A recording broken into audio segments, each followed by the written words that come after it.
Hey guys, welcome to another movie review. Today I'm going to be reviewing the spin-off slash spiritual successor to the 2008 film Cloverfield. This new film is called 10 Cloverfield Lane. And like I said, it's not really a sequel. It's more so like a spin-off spiritual successor, so it's kind of a blood relative, kind of in the spirit of, but not exactly full on a continuation or a prequel to the original Cloverfield, but it's related in a few ways. So overall, in this movie, you guys, it's a story about a woman who is trapped with two men under a ground zero base underneath a farmland that one of these guys owns, and he's played by John Goodman. And there's a lot of explanation between these two men, mostly more so around John Goodman, about how the land on Earth up above them is uninhabitable, how they can't go up there. They have to stay in this base until it clears, if it clears. Um, if there's any sign at all that Earth can be, walked around again, if they can go back up there and live on it again. But it's kind of a mystery because this woman really can't trust this guy. He's very etchy and strange and not so nice to her at first. So there's just all this, suspicious activity that's going on.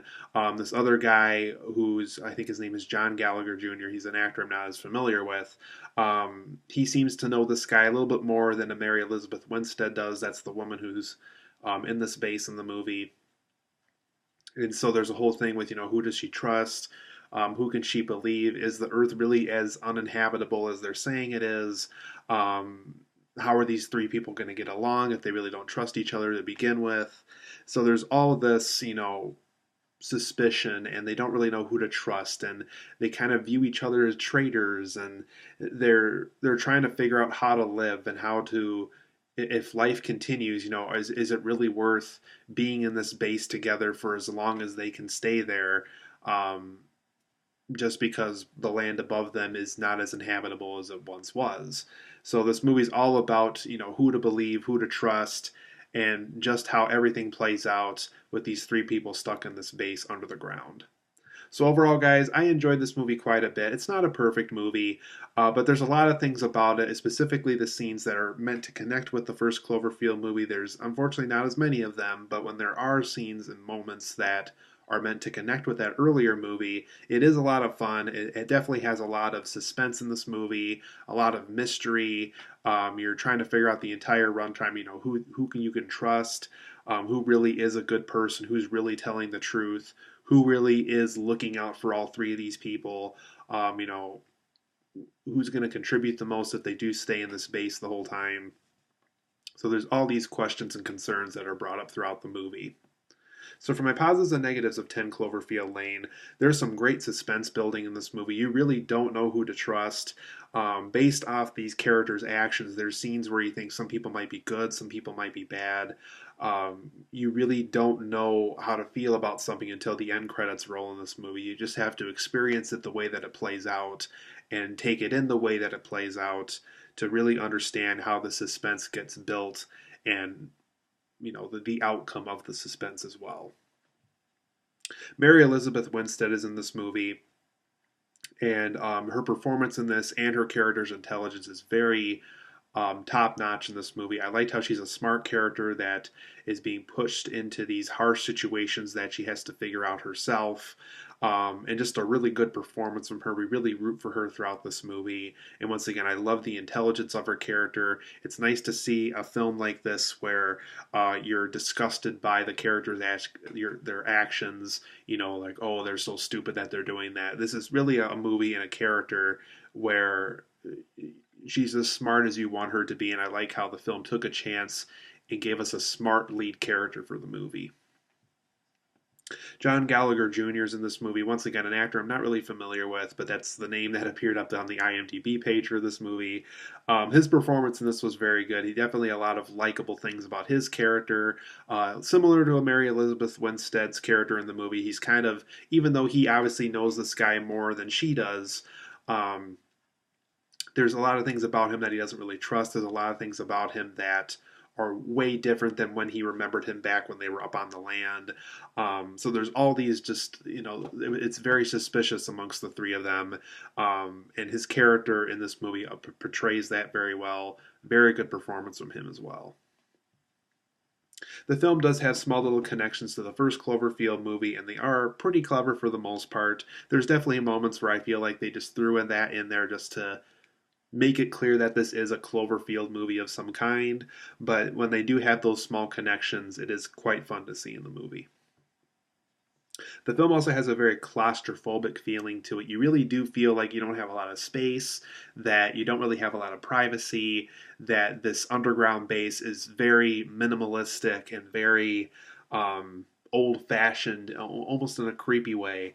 And I liked how there's even moments where they want to be on that poison land up above rather than being stuck in this ground with the John Goodman guy. I just like that claustrophobic feeling that they had in this movie. Very clever. I think the third act of this movie is probably the portion of the movie that a lot of people are going to like simply because they're probably going to feel like they got their money's worth. For those who really like that first Cloverfield movie, the third act definitely is the Cloverfield portion of the movie for sure. A lot of fun. Definitely, I can see why this became a Cloverfield movie just because of that third act and what was in it. Just a lot of fun.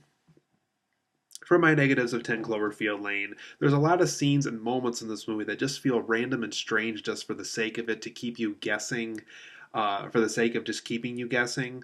Because it is so good at building suspense in this movie, there's small little moments in the movie where not even the movie knows where it's going. It just felt a little random and strange in certain moments, and I really wish that the film could have been consistent and more exact with what exactly this movie was about. Another negative I have with the movie is, even though I love John Goodman's performance in this movie, his acting was great in the movie. What I didn't like about his character is he felt very inconsistent. At one moment, he's very generous and offering hospitality to these other two characters, and then the next moment, he really doesn't care about them. He doesn't mind if they get hurt really badly, if they completely lose their privilege over something in this base. Just a very, I understand, that this character is meant to be mentally unstable, but I would have preferred a more consistent character. I think if he's the antagonist, make him the antagonist. If he's the protagonist, make him the protagonist. There's just a lot of moments in this movie where I'm not even sure the filmmakers knew what exactly they wanted out of his character. I think Goodman gave the greatest performance he possibly could with the script that was provided to him, but it just felt a little inconsistent to me. Another negative I had about the movie was some of the locations in this movie feel way too far away compared to the locations in the first Cloverfield movie. Because in the first Cloverfield movie, I think they're somewhere in New York or some other major city. This film, they're in Louisiana for a strong portion of it. I think Texas has some connection with the story in some way too.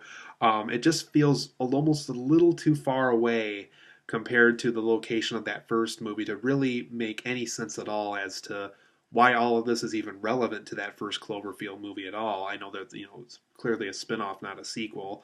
But just really inconsistent with its locations.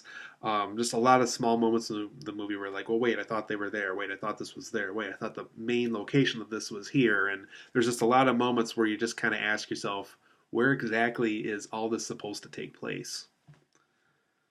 Another negative I had about the movie was I really think there could have been more connections to Cloverfield. Like I said, there's small little hints and small little details that clearly are connected to Cloverfield, but I think the film would have done better. I think more people would have liked it. I think the marketing would have been more spot on with this movie if it did have more connections to Cloverfield. I think the movie might hurt just because people are going to expect a straight up giant monster movie like the first Cloverfield. And though they did a great job making a great mystery and suspense thriller here, there's just not enough connections to that first Cloverfield movie. And that's kind of why people are saying, oh, is it a prequel? Is it a spiritual successor? Is it a spin-off? Not even people who seen the movie can really explain what it is. And, well, I think we should, everybody should know what it is. I think that's just a common rule of thumb for movies, really. There's also some irrelevant. Let me start that one over. There's some irrelevant content that happens in this movie. Just moments that almost contribute nothing at all to the plot. Um, there's definitely something near the beginning that I won't spoil, but it almost just I felt like they did it just so Mary Elizabeth Winstead's character could have an excuse of some kind in this base, and that's really the only thing that it contributes to the story. And there's small little other details like that with other characters that happens in the movie too, but there's just some details and moments that are just really irrelevant to the story, and I would have preferred something that could have been more relevant the entire runtime. So overall, I'm going to give 10 Cloverfield Lane an 8.5 out of 10. I think it's a very well done movie. I think it's a very, there's a great mystery and suspense in the movie. And Mary Elizabeth Winstead's performance was great. John Gallagher Jr. was great. The small little connections to Cloverfield were great. I like that claustrophobic feeling in the third act.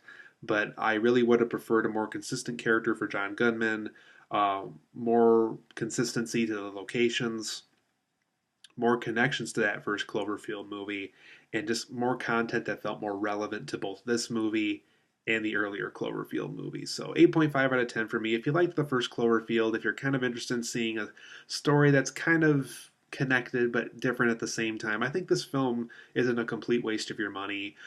So if you like that first Cloverfield movie, give this film a shot. If you didn't really care for that first Cloverfield movie, this film probably isn't going to do a lot for you. I personally would recommend seeing the first Cloverfield before seeing this, just to see how all the little things connect with it. If you could even see that first Cloverfield movie almost immediately before seeing this movie, I think that would help you a lot more, because there's certain aspects of that first movie I had to look up online before seeing this one just to make sure that they were still relevant and that they made sense to this movie. So 8.5 out of 10 for me. Great movie. Like I said, if you like that first Cloverfield movie, this one ain't too bad.